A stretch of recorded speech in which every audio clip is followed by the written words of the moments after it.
But welcome everybody to our March book club.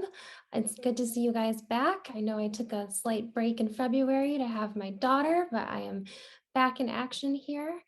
Thank you all for returning, and to those watching the video recap, hello. Thank you for joining us. We are in for a great evening tonight with two guests. We have author Emita Hill and also special guest Cheryl Kobernik, who is the co-owner of North Star Organics near Traverse City, which I'm very excited to check out at some point, hopefully in the next summer or two. I am going to turn this over to Emita and Cheryl. Emita is the author, of course, of Northern Harvest, 20 Michigan Women in Food and Farming. And we are looking forward to hearing the discussion tonight. So thank you, Emita and Cheryl, for joining us. Thank you, Stephanie. In fact, thank you to the book club for picking this book. I'm just delighted. We're delighted that it's a book that we love, and which I feel free to say. If it was a book that I had written every word and invented the plot and all the rest of it, I'd be saying, I hope you like it. I'd be much more modest. But since it's the stories of these fantastic 20 women in their own words, I just think it's the niftiest book there is, because their stories are so great. And I'm so grateful also, while I'm saying my thank yous, to Wayne State University Press for publishing this book. I don't know how many of you have ever tried to send manuscripts to publishers, but I have such sympathy because they're drowning unsolicited manuscripts. I know that. And so we just felt really fortunate and delighted when Wayne State said, yeah, we think this might be a book for our Michigan division, and there it is. And I always hesitate between the title author, which means you really wrote the book, and what I really am, which is an oral historian. I just love people's stories, and an oral historian, you're a collector of wonderful stories, and you're committed to reproducing them, to transcribing them exactly the way they were told to you. I mean, I can't play it. Anything Cheryl said, I didn't change a word, or any of them. And it's sort of like treasure hunting, because you don't know ahead of time what you're going to find. And this book, I was working on another book and had no plans to write a book about women working with food in Michigan. And one day, by chance, I heard someone talk that I didn't know. I didn't know several people already, but I hadn't thought about writing a book about them. I heard someone talk about a tea farm, the only biodynamic tea farm in the country, apparently. And I said, wait a minute, in this northern climate that's still covered with snow, there's a story here. And then I sort of thought, well, you know, there are a lot of stories here, because I already knew a couple of the women in the book slightly. I knew Mimi, the chocolate maker, and I knew Ann, the cheese maker, and maybe one or two others. And I thought, well, maybe if I could persuade these women to to trust me, to share their stories with me, maybe there's a book here. And again, it was so wonderful, because you'd talk to someone that you knew, and well, you'd interview them, and they would say, you know, you should talk to so-and-so and so-and-so and so-and-so. So it wasn't like I said, I've got a list of 20 women. I was led from one to another, which is how I met Cheryl, whom I didn't know at all, because when I talked to Mimi and Jody, both of whom were involved with the wonderful Grocer's Daughter chocolate, they said, well, you got to go to Northern Harvest. You got to talk to Cheryl. Cherries are going to what we do, and it's a wonderful. So that's sort of the way it came together. You would like to think maybe that someone planning a book had a nice outline, like your teacher in school might tell you to do, and you had some idea of what you were doing and where you were going. I let it lead me. I let them lead me. And they would say, oh, you need to talk to so-and-so. One of the most amazing being Julia Brabenek, who is in her 90s and was almost in her 90s when I met and interviewed her, and who still writes poetry and is incredible. And I never would have found Julia. I don't know if I would have found Cheryl, but it was a wonderful group of women. And before I let Cheryl talk, which I want her to talk, I wanted to read just a little bit, not very much, to sort of give you a sense of what my sort of fortunate and, if you will, random following the thread that these women led me on it ended up really quite extraordinary. And so I'm just going to read like 2 paragraphs out of the introduction, and then I'll stop and hand it to Cheryl for a bit.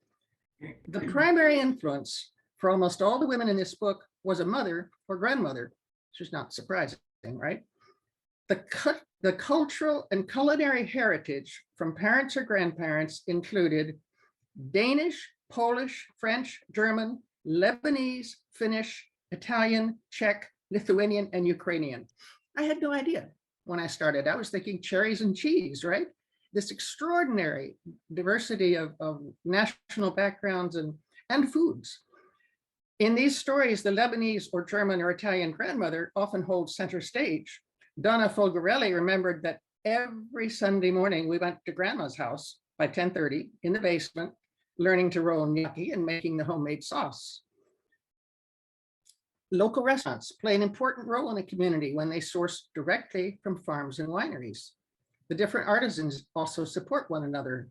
Mimi Wheeler commented that we bought from each other. Anne Hoyt remembered that Lyonnais cheese and Stonehouse bread started in the same year. And since cheese and bread go together, we did a lot together from the beginning. I mean, it was for me such an exciting voyage of discovery, if you will. And I'm thrilled with the book, but it was just a wonderful thing to do. And I think that's why I'm an oral historian rather than an author, because yes, I wrote the introduction, and yes, I worked with Wayne State University Press, but it's their stories in their words, and I absolutely love that. And Cheryl, I'm delighted that she was willing to join us tonight. My thanks to you too. Tell them a little about you. Sure, thanks, Emita. And it's been wonderful for me to have met Emita Hill and to get to know her daughter and other stories there, but it's been very rich for me. I do notice there's a Roseville person. I'm a 9 in Gratiot girl, actually Stevens in Gratiot, an East Detroiter. I grew up, and also Elisa and is it Elisa? Is that correct? And Elaine, you've been here, for goodness sake. Alyssa, I have been there. I have picked, it's the best place ever. Well, thank you. I was even there picking during the pandemic.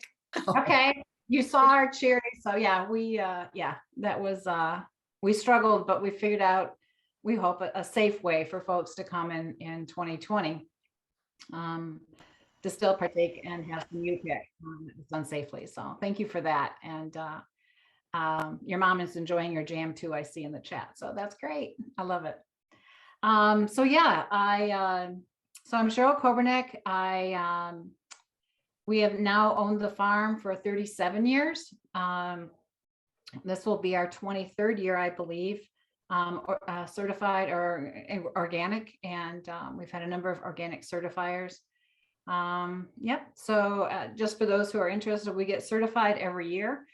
In fact, yesterday morning, our application and about $750 every year we pay to have someone come to the farm and actually certify us organic.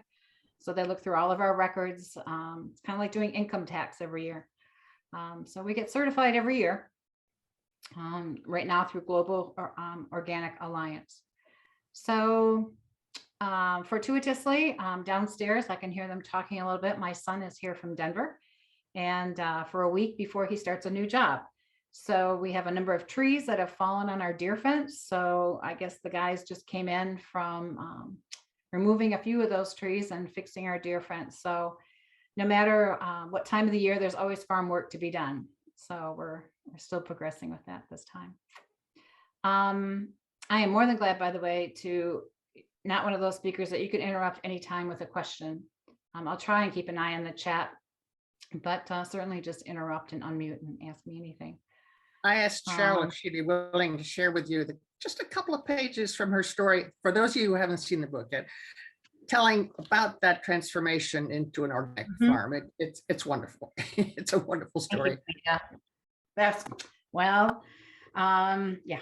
Okay, it's our story, so I don't know if it's wonderful. It's always hard, and you know through the book, Emita, that you've it's very difficult for a farmer to accept praise or thank yous or anything like that. It's just an odd phenomena. So I will pick it up on page 29. We were at the very beginning. The organic movement has been there for a long time, but nobody was producing organic cherries. Folks said it couldn't be done. We talked to an extension agent, a Michigan State extension agent, which is where our guru was that was helping us through difficult challenges. I was on the phone with him asking some questions and he couldn't stop laughing. I said, no, I'm serious. And he couldn't stop laughing. He never did. I hung up on him. So we stumbled forward. The first couple of years in a conventional, or as Alan says, non-organic, not organic farm, there's something called ethro on a non-organic farm, ethafon is the legal name, that you spray on your trees about 10 days before harvest. And it makes the cherries upsize so that they let go.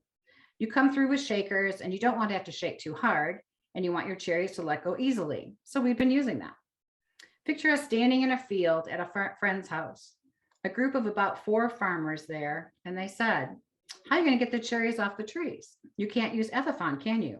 How are you going to get those cherries, get them off the tree then? And I felt such a, I won't even say defensiveness, almost like a panic. And it's like, how are we going to get them off the tree? And I can picture myself physically taking a step back from the group. It was like, step back and think. And then it came out so innocently. Part of that goes back to my heritage. You don't pick fruit till it's ripe. My parents, trees in the backyard, Concord grapes up north and downstate and everywhere else. I said, well, I guess we're just going to have to let them get ripe. It came out of my mouth and I was literally looking down. And all of a sudden I looked up and went, yes, we're going to let them get ripe. Then we'll shake them. Crickets. It was so quiet. I was so proud of myself, like, oh my gosh, we're just going to have to wait until they're ripe. Okay, got that. Check. It's not as easy as it sounds, though. We faced umpteen challenges. And sure, in life, not just agriculture, but you have these events and people and information that you have in the back of your brain. And you just have to go back and forage in there. What are we going to do? I love flowers, perennials. In a book I found a long time ago, it's called Lasagna Gardening. You lay newspaper down and then peat and then leaves and grass, just all kinds of organic materials and soil, and build it up. And when it decomposes on its own, it makes an amazing bed. That was in the back of my mind from doing flower beds. We can't use Roundup, which is the herbicide. You can't use 2,4-D, which is another herbicide. You can't use our herbicides. And the big deal is you can't have grass under a tree. We're not sure why yet, but you can't have grass under your tree.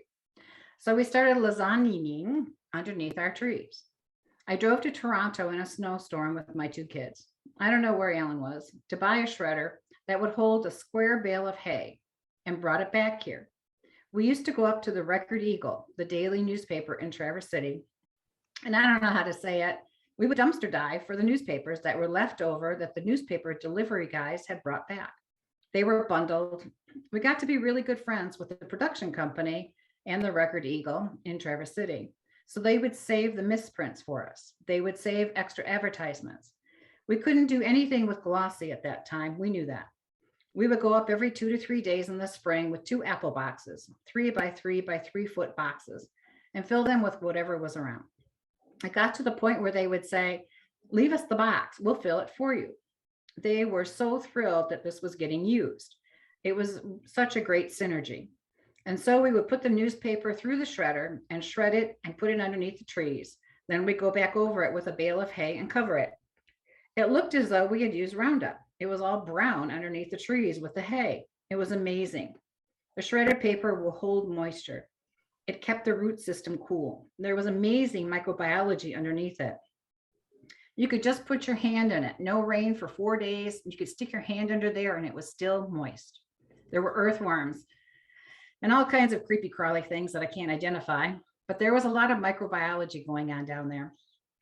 So much life underneath there. It was a lot of work. It was very time consuming and it was a lot of trips to Traverse City to get newspaper, but it worked. Then they started doing more colored ink, and the organic certifier, NOP, National Organic Program, as well as their other certifiers said, there's too many metals in colored ink. You can't use colored ink. Well, for a while we could get some of the inserts and pull the comics out. It was pathetic. Eventually we had to give it up and we couldn't do it anymore. So we threatened, or whatever the word is, to buy the newsprint. And these huge 5 by 6 feet in diameter rolls that they use to make newspapers, buy that. And Alan always makes fun of me, but I picture that you could just take a chainsaw right through it and cut it into newspaper size. So we could still feed it through the shredder. Sometimes you just have to, you can't get reimbursed for it. I mean, the labor. So that was a good idea. We tried black tarps under the trees, landscape cloth. We thought, fine, we'll use landscape cloth. We can plant a tree. We discovered that the black tarp absorbs too much heat and it was drying everything out underneath. Now we plant clover when we do an orchard. We've invested in putting vetch in rather than fighting it. How do you make nature work with you? Or ask backwards, how do we work with nature? Because anything that you do has consequences. And so it's a different mindset that we have to adopt. It's not like replacement farming. It's not, we can't use Roundup. So how do we kill the grass under the trees? Not everything is a replacement. You've got to think outside the box. It's been 18 years and we still don't know what we're doing. It's a fabulous story. It's such hard work is what I learned from all of the stories. Your story, I remember Jen Welty talking about when she was a baker, which she was at a number of different bakeries. She's small and had to lug around 50 pounds of flour and had to get up 2 in the morning to get the whatever's into the oven. And it is very, very hard work to be in the food business, whether you're in the back room of a restaurant or you're on a farm or you're one of the many things that I learned from these stories. I mean, I'm only a summer Michigander, but my summers started way back, like in the 40s. And as late as the 70s, you would not have said that the Traverse City region was in any way a wonderful place for restaurants and what have you. Farming, yes, for many farms, but there really were not what there is now, this incredible flourishing of wonderful restaurants and the farm to table movement and the organic foods movement. That just was not there. I mean, I remember it very well as a kid. There were not restaurants to go to, maybe a fast food somewhere. And the whole focus on it was already, of course, with the beautiful lakes and all, and a place for tourists to come, but very different. And so these 20 stories also provide a kind of history of what happened in that region over a period of 30 or more years, depending when the different women arrived in that region.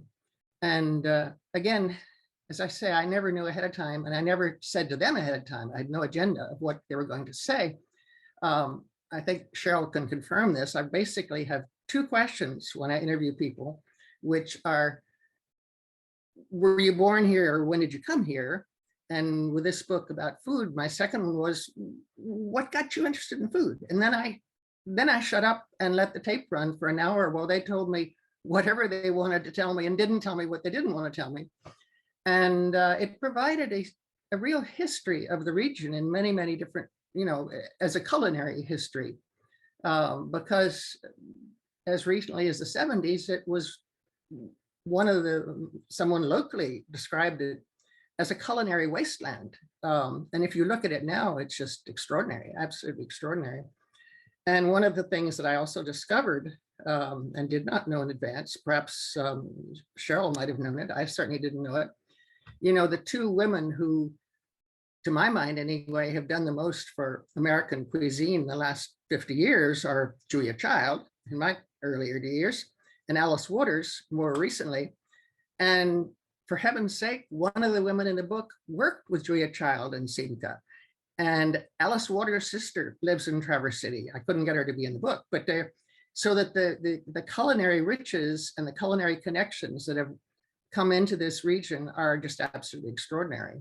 And I said earlier, I first started a book and of collecting stories when I heard Angela Mackey talk about her tea farm, but I had an earlier sort of connection, well, entree, if you will, to some of the wonderful women like Mimi and Anne Hoyt through my daughter, who shares a name with Stephanie's little girl, Madeline Vidal, who with her husband ran a cooking school in Provence for a number of years and is very much in the food world.